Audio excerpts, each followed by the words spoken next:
मुरसलीन अम्मा बाद फ़अऊज़ु बिल्लाहि समीइल अलीम मिनश शैतानिर रजीम बिस्मिल्लाहिर रहमानिर रहीम इन्नस सफ़ा वल मरवता मिन शआइरिल्लाह फमन हज्जल बैता व इतमरा फला जुनाहा अलैहि अन यतवफ़ बिहिमा व क़ाल अल्लाहु तबारक व तआला फ़ी मक़ामिन आख़र वत्तख़ज़ू मिन मक़ामि इब्राहीम मुसल्ला सदक़ल्लाहु मौलाना अज़ीम वसल्लु अलल हबीब अल्लाहुम्मा सल्लि अला सय्यिदिना व मौलाना व मअवाना व मलजाना मुहम्मदिन नबिय्यिल उम्मी व अला आलिहि व अस्हाबिहि व इतरतिहि अजमईन सलातुन व सलामुन अलैका या रसूल अल्लाह कि मोहम्मद से वफ़ा तूने तो हम तेरे हैं, ये जहां चीज है क्या लौह कलम तेरे हैं। बिरादरान गिरामी कदर, आज हम फिर हफ्तावार तरबियती नशिस्त में हाजिर हैं। इंशाअल्लाह बहुत मुख्तसर से वक्त में एक बड़ा अहम मौजू है जिस पर चंद जुमले अर्ज़ करने हैं। हज़रत गिरामी अल्लाह ताला ने जब इंसानियत का सिलसिला शुरू फरमाया तो इस सिलसिला इंसानियत को अपनी ज़ात का कुर्ब देने के लिए अंबिया कराम को वसीला बनाया और नबियों के ज़रिए अपना कुर्ब अता फरमाया। हर नबी पाक के दौर में, हर रसूल के दौर में जो लोग नबी के करीब हुए, जिन्होंने नबी की निस्बत हासिल की, अल्लाह पाक ने उनको अपना कुर्ब अता फरमा दिया। और फिर ये रब ताला का करम है, उसका फजल है अपने बंदों पर कि वो अपने बंदों की निस्बतों से भी प्यार करता है और करवाता है। कुरान अजीम की दो मिसालें मैंने आपके सामने रखी हैं। हमारा आज चैप्टर है फैज़ान निस्बत मुस्तफ़ा सल्लल्लाहु अलैहि वसल्लम। उसकी फजीलत क्या है, हुजूर की निस्बत पाक कितनी ज़रूरी है एक मोमिन के लिए। तो कुरान अजीम में अल्लाह करीम इरशाद फरमाते हैं इन्नस सफ़ा वल मरवा मिन शाइरिल्लाह, बेशक सफ़ा और मरवा अल्लाह की निशानियों में से निशानियां हैं। मिन शाइरिल्लाह, अल्लाह की निशानियां हैं। फमन हज्जल बैता वे तमरा, बस तुम में से जो अल्लाह के घर का हज करे या उम्रा करे, फला जुनाहा अलैहि अन यतवफ़ बिहिमा, उसके लिए कोई हरज नहीं कि वो इन दोनों पहाड़ियों के दरमियान सही करे, दौड़ लगाए, चले, इन दोनों पहाड़ियों के दरमियान चक्कर लगाए, यतवफ़ बिहिमा, तवाफ करे इन दोनों के दरमियान। और फिर फरमाया मन ततव्वा खैरन, जिसने ये नफली इबादत की ये बहुत बेहतर है, जिसने ये नफली बंदगी की ये बहुत बेहतर है उसके लिए अजर के हिसाब से, फजल के हिसाब से। फ़इन्नल्लाह शाकिरुन अलीम, बेशक अल्लाह ताला बहुत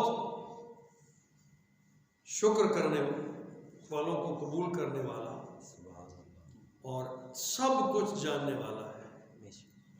वो दरजात शुक्र पर फायज लोगों को अपने करीब करता है। कुर्ब अता फरमाया। फिर अगले मुकाम पे फरमाया वत्तख़ज़ू मिन मक़ामि इब्राहीम मुसल्ला, और जब तुम अल्लाह के घर का तवाफ करो तो जो मताफ में आने वाले हैं, तवाफ करने वाले हैं, उनको हुक्म दिया कि जब वो तवाफ करें वत्तख़ज़ू मिन मक़ामि इब्राहीम मुसल्ला, तो वो इब्राहीम अलैहिस्सलाम के खड़े होने की जगह को मुसल्ला बनाएं, यानी उसकी तरफ मुंह करके फिर बैतुल्लाह की तरफ मुंह करें और मेरी बारगाह में सजदा करें, उसे सामने रख के मुझे सजदा करें। सुभान अल्लाह। मकाम इब्राहीम क्या है? वो पत्थर है। सफ़ा और मरवा क्या है? ये दो पहाड़ियाँ हैं। बंदगी हम अल्लाह की करते हैं, सवाल ही नहीं पैदा होता कि किसी पत्थर की तरफ मोमिन झुके। बैतुल्लाह शरीफ की तरफ भी हमारा झुकना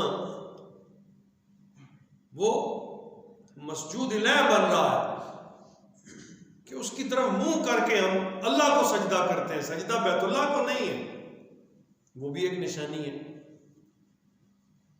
सफा और मरवा पहाड़ियां हैं, बंदगी अल्लाह की करनी है। अल्लाह फरमाता है जो इन दोनों पहाड़ियों के दरमियान चक्कर लगाएगा मैं लिखूंगा इसने मेरी बंदगी की। जो मकाम इब्राहिम को सामने रख के 2 रकत नमाज नफल पढ़ेगा हम लिखेंगे उसने हमारी बंदगी की। मकाम इब्राहिम क्या है? उसको निस्बत है इब्राहिम अलैहिस्सलाम के कदमों से, इब्राहिम अलैहिस्सलाम के खड़े होने की जगह, वो पत्थर है जिस पे आप खड़े हुए थे, तो उसको लमस मिला, निस्बत मिली हजरत इब्राहिम के कदमों की। अल्लाह को अपना खलील पसंद है, खलील की हर अदा पसंद है। रब करीम ने उस पत्थर को कुल कायनात के लिए मिशल राह बना दिया। बेशक उस निस्बत को सलाम करवाया जा रहा है।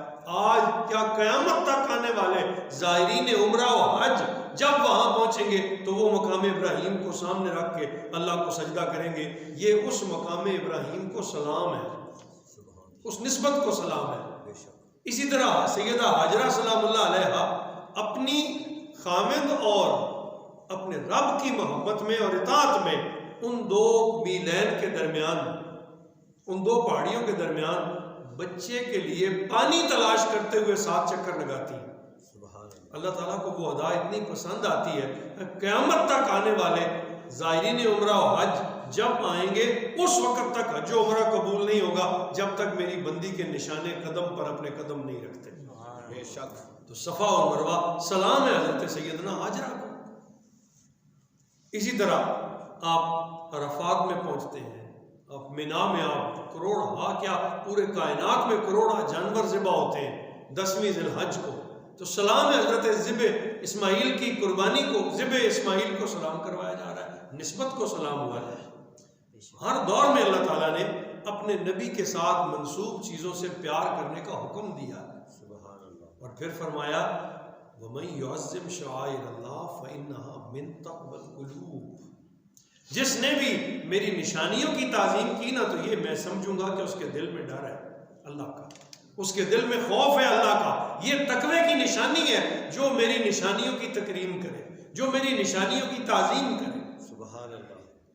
तो निस्बत इतनी बड़ी चीज़ है कि अल्लाह ताला निस्बत यानी ताल्लुक़ को बंदगी बना देते हैं, अपने बंदों के ताल्लुक़ को बंदगी बना देते हैं। अल्लाह करीम ने हमें रसूलुल्लाह सल्लल्लाहु अलैहि वसल्लम की ज़ात गिरामी अता फरमाई और हुजूर की निस्बत से हमें दीन अता फरमाया।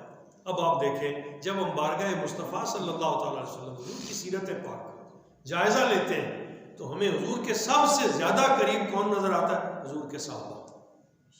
सबसे ज़्यादा करीब कौन नज़र आता है? हुजूर के अहले बैत। फिर जिस इलाके में रसूलुल्लाह रहे वो इलाका, जिस खित्ते में आप तशरीफ ले गए वो खित्ता, आज वो खित्ता भी मरकज़े निगाह है, आज वो सहाबा भी मरकज़े निगाह है, आज वो अहले बैत नबी सल्लल्लाहु अलैहि वसल्लम भी मरकज़े निगाह है। बल्कि कुरान अजीम हुक्म देता है कि हुजूर की अहले बैत से प्यार करो, हुजूर की निस्बतों से प्यार करो। ला असअलुकुम अलैहि अजरन इल्लल मवद्दत फिल कुर्बा। मेरे हबीब ने फरमा दे मैं तुमसे अपनी मेहनत पर कोई सिला नहीं मांगता, हाँ मेरी कराबत से मोहब्बत रखना। ये कराबत से मुराद निस्बत है, कराबत से मुराद हुजूर का ताल्लुक है, मेरे ताल्लुक से मोहब्बत रखना। अगर लकड़ी की एक छड़ी को भी रसूलुल्लाह ने हाथ लगाया था सहाबा उसको भी अजीम जानते थे। सुभान अल्लाह। आज मस्जिद नबवी शरीफ कायनात की तमाम मसाजिद में इसलिए आला अरफा अफजल है कि वहाँ रसूलुल्लाह सल्लल्लाहु अलैहि वसल्लम मौजूद है। ये भी मस्जिद है, वो भी मस्जिद है। कायनात की सारी मसाजिद अल्लाह के घर का दर्जा रखती हैं, लेकिन मस्जिद नबवी सल्लल्लाहु अलैहि वसल्लम हुजूर की निस्बत से अजीम हो गई, हुजूर की निस्बत से अजीम हो गई। तो जूं जूं जिस जिस चीज़ को निस्बत मिली, सरकार दो आलम सल्लल्लाहु अलैहि वसल्लम के हाथ में जिन लोगों ने हाथ दिया तो वो सहाबा बने, फिर सहाबा इकराम के हाथों में जिन लोगों ने हाथ रखा, ये निस्बत का चेन है, वो ताबईन बने, फिर ताबईन के हाथों में जिन्होंने हाथ रखे वो तबा ताबईन हुए, फिर तबा ताबईन के हाथों में जिन्होंने हाथ रखे, यूं यूं आगे वो सालेहीन, कुतुब, अख्ताब, अगियास, औलिया, निस्बत दर निस्बत। आज हम कहते हैं जी कि फलां वली अल्लाह, फलां कामिल अल्लाह के बंदे जो हैं वो 40 रिश्तों से, 40 पुश्तों से हुजूर नबी पाक सल्लल्लाहु अलैहि वसल्लम से जा मिलते हैं, 40 वास्तों से उनका ताल्लुक और सरकार दो आलम सल्लल्लाहु अलैहि वसल्लम से जा जुड़ता है। ये वास्ते क्या है? ये वो निस्बत है, ये वो चेन है जो बारगाह मुस्तफ़ा से चलती है। कोई चिश्ती है, कोई कादरी है, कोई नक्शबंदी है, कोई सोरवर्दी है, सिलसिलासिल है ना, शाजली है। ये सारे सिलसिले चलते चलते हजरत अली तक और सैयदना अली रज़ी अल्लाह ताला अन्हु, सैयदना अबू बकर सिद्दीक़ रज़ी अल्लाह ताला अन्हु की निस्बत से ये हुजूर नबी करीम सल्लल्लाहु अलैहि वसल्लम तक पहुंच जाते हैं। ये सिलसिला बैत हकीकत में चेन और निस्बत के साथ मुताल्लिक होने का नाम है कि हुजूर की निस्बत से मुताल्लिक होते हैं। तो जितनी किसी को निस्बत मिली वो उतना अजीम हो गया। अब अगर आप इसको दूसरे पैराए में आसान समझना चाहें, पिंडी सैदपुर में, जलालपुर शरीफ में इलाके में भट्टे लगे हुए हैं। वो भट्टे एक जैसे सांचे में ईंटें तैयार कर रहे हैं। तमाम भट्टों पे सांचा एक है, मिट्टी एक जैसी है, वहां से ईंटें तैयार हो रही हैं। आप जाते हैं, आप अपने घर के लिए वहां से ईंटें खरीदते हैं, ले आते हैं, घर में लगा देते हैं। आप साहब या मैं गए, हम भी वहां से ईंटें ले आए और हमने ला के वही ईंटें मस्जिद लगा दी। अब एक मट्टी है, एक सांचा है, बनाने वाला एक है, जली एक मकाम पर, बनी एक मकाम पर, वैल्यू एक है, कीमत एक है। मैं घर के लिए भी 8,000 रुपये 1000 लाया, मस्जिद के लिए भी 8,000 रुपया दे के 1,000 लाया, कहीं फर्क नहीं आया। अव्वल से लेकर तैयारी तक, उनकी कीमत, उनकी वैल्यू तक, वजन तक सब बराबर था। लेकिन एक ईंट मेरे घर में आके लग गई, दूसरी ईंट मस्जिद में आके लग गई, तो इज्जत किसको मिली? उस ईंट को तो कभी हमने देखा भी नहीं, कभी यानी निगाह उस पर कभी ऐसी नहीं पड़ी कि उसकी तकरीम हो। और ये जो मस्जिद के अंदर लगी है, बसा औकात हम इन दीवारों को चूम भी लेते हैं, निगाहें चूमती रहती, अदब से झुक जाती है। जो ही मस्जिद की तरफ बढ़ते हैं तो सरकार का हुक्म है कि जब मस्जिद की तरफ आओ, खबरदार मस्जिद की तरफ मुंह करके थूकना भी नहीं, मस्जिद के करीब से गुजरो तो ऊंची आवाज से बोलना भी नहीं। तो सारा मटेरियल तो वही था जो मेरे घर में लगा हुआ है। इस मटेरियल की इतनी तकरीम क्यों?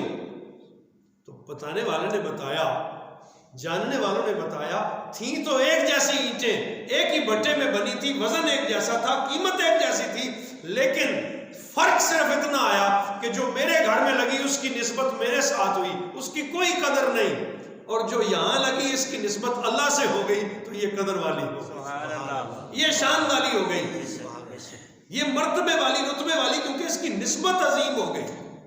इसी तरह मस्जिद के अंदर आप इहाता मस्जिद है, इहाता मस्जिद के अंदर दाखिल हुए, एक मकाम हुआ है जहां आप जूतियां भी उतार लेते हैं, पत्थर वहां भी वही लगा हुआ है, और थोड़ा सा उससे आगे आते हैं जूते उतार कर, तो गलती से अगर कहीं जूता ऊपर आ भी जाए तो सबसे पहले जूता एक तरफ करते हैं, वही मस्जिद है, जूता ना ऊपर रखना। मटेरियल तो दोनों जगह एक जैसा है, लेकिन जहां से सजदे वाली जगह शुरू हुई, जो अल्लाह के सजदे के लिए खास है, वो मटेरियल अजीम हो गया, उसको इज्जत और तकरीम मिल गई। क्यों? इसलिए कि उसकी निस्बत बड़ी हो गई।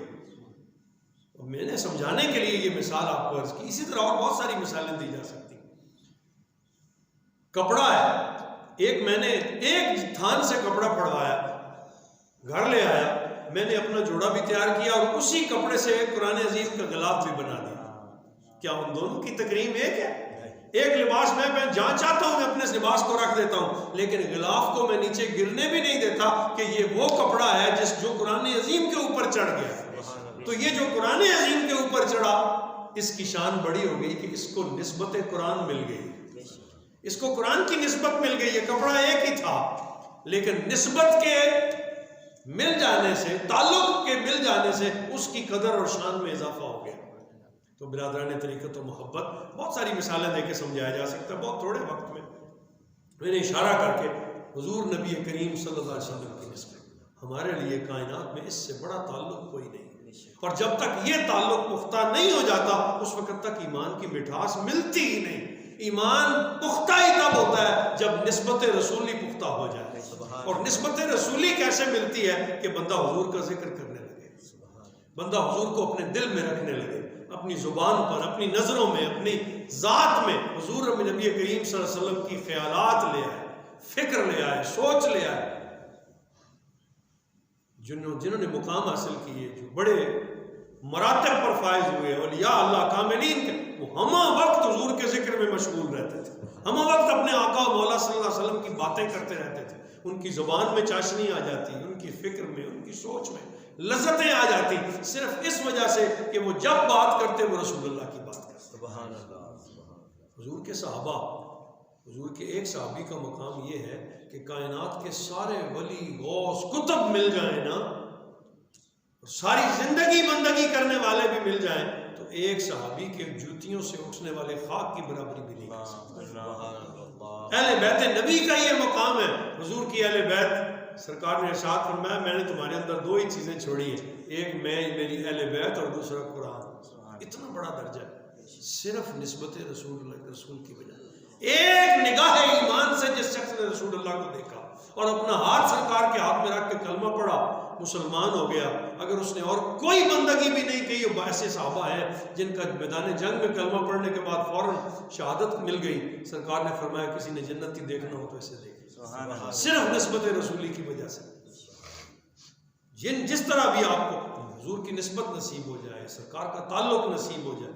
आज के दौर में हम दो तरह से हुजूर की निस्बत और ताल्लुक हासिल करें। एक तो ये है कि बारगाह मुस्तफ़ा की हाज़िरी दें, अपने अंदर अपने दिल में हर वक्त ये ख्याल रखें, अल्लाह कब वो वक्त आए जब मैं भी तेरे हबीब के रोज़ा अक़दस पर हाजिर होकर अपने आप को, अपनी निगाहों को, अपने वजूद को इस काबिल कर लूँ कि इन निगाहों ने और इस वजूद ने मदीना तैयबा की फ़िज़ा को मस किया। सुभान अल्लाह, ये कमाल निस्बत है। दूसरा निस्बत का तरीका जो हर उम्मती के पास है वो ये है कि वो नबी करीम सल्लल्लाहु अलैहि वसल्लम पे दुरूद व सलाम पढ़े, हुजूर अलैहिस्सलाम पे सलाम भेजा करें, सरकार पर कसरत से दुरूद पढ़ा करें। जितना दुरूद व सलाम पढ़ेंगे उतना आप रसूलुल्लाह का कुर्ब हासिल करेंगे, और जितना कुर्ब में जाएंगे उतना निस्बत से फजीलत और मुकाम में इजाफा हो जाएगा, सुभान अल्लाह, दर्जात में इजाफा हो जाएगा। तो आज भी हम भी अगर चाहें कि हमें भी रसूलुल्लाह की निस्बत नसीब हो जाए, और सरकार ने फरमाया ना, मन ज़ारा कब्री वजबत लहू शफाअत, जिसने भी मेरे कब्र की ज़ियारत कर ली मुझ पर उसकी शफाअत वाजिब हो। निस्बत हासिल कर गया ना, रसूलुल्लाह की निस्बत हासिल कर गया, और ये वो निस्बत है जो आपको पार लगा देती है, पार चढ़ा देती है, अल्लाह की बारगाह में मुकाम दे देती है। हम भी आज वो निस्बत हासिल कर सकते हैं, सरकार की ख्वाब में ज़ियारत हो जाए, दुरूद व सलाम पढ़ें कसरत के साथ। हुजूर ने फरमाया वो शख्स जो जुमेरात की शब 1000 बार दुरूद पढ़ने का वजीफा बना ले, मरने से पहले वो मेरी ज़ियारत कर ले, मरने से पहले उसे मेरी ज़ियारत नसीब हो। जिसे रसूलुल्लाह की ज़ियारत नसीब हुई उसे हुजूर की निस्बत नसीब हो। तरीका क्या है? दुरूद व सलाम। तरीका क्या है? हुजूर को अपनी यादों में रखना, सरकार को अपने दिल में रखना, हुजूर अलैहिस्सलाम के ख्यालात हर वक्त सोचते रहना। आपके गैसू कैसे थे, आपका चेहरा कैसा था, आपका लिबास कैसा था, आपका पहनावा कैसा था, हुजूर का बोलना कैसा था, हुजूर की बातें करते रहना, सरकार दो आलम सल्लल्लाहु अलैहि वसल्लम के सरापा की बातें करते रहना, हुजूर के इरशादात आलिया को पढ़ते रहना। अगर आप जिंदगी में ये वजीफा बनाते हैं, आप नावल और डाइजेस्ट भी पढ़ते हैं, काश आपको ये शौक आ जाए कि मैं हदीस की किताबें पढ़ा करूंगा, मैं रसूलुल्लाह के इरशादात पढ़ा करूंगा, मैं आका करीम सल्लल्लाहु अलैहि वसल्लम की बातें पढ़ा करूंगा। जिस दिन ये शौक आपको नसीब हो गया उस दिन आपको रसूलुल्लाह की निस्बत नसीब हो जाएगी। अल्लाह पाक हम सबको फैज़ निस्बत नसीब फरमाए, अपना ताल्लुक नबी पाक से जोड़ने की कोशिश सही करने की तौफीक अता फरमाए, हमें लगन नसीब हो जिस लगन के साथ हम अपने आका व मौला सल्लल्लाहु अलैहि वसल्लम से वाबस्ता हो जाए। कहते हैं जो सरकार से वाबस्ता हो गया उसे कायनात की हर रौनक नसीब हो जाएगी। अल्लाह पाक मुझे और आप सबको ये निस्बत पाक नसीब रखे, और कल क़यामत के दिन जब उठे तो हुजूर की निस्बत के फैज़ से उठे।